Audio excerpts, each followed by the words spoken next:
The IRS decides to audit Grandpa and summons him to the IRS office.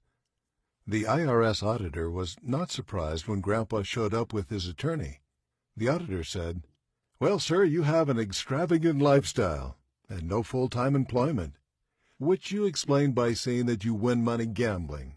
I'm not sure the IRS finds that believable." "I'm a gambler, and I can prove it," says Grandpa. "How about a demonstration?" The auditor thinks for a moment and says, "Okay, go ahead." Grandpa says, "I'll bet you $1,000 I can bite my own eye." The auditor thinks for a moment and says, "It's a bet." Grandpa removes his glass eye and bites it.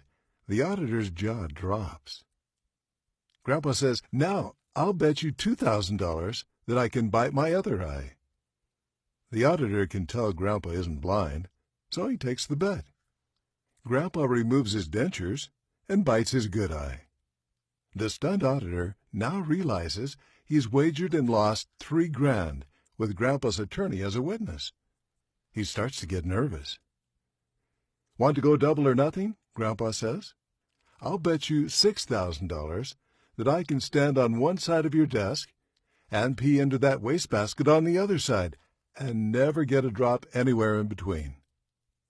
The auditor, twice burned, is cautious now, but he looks carefully and decides there's no way the old guy could possibly manage that stunt, so he agrees again. Grandpa stands beside the desk and unzips his pants, but although he strains mightily, he can't make the stream reach the wastebasket on the other side, so he's pretty much urinated all over the auditor's desk. The auditor leaps with joy, realizing he has just turned a major loss into a huge win. But Grandpa's attorney moans and puts his head in his hands. "Are you okay?" the auditor asks. "Not really," says the attorney. "This morning when Grandpa told me he had been summoned for an audit, he bet me $25,000 that he could come in here and pee all over your desk and that you'd be happy about it."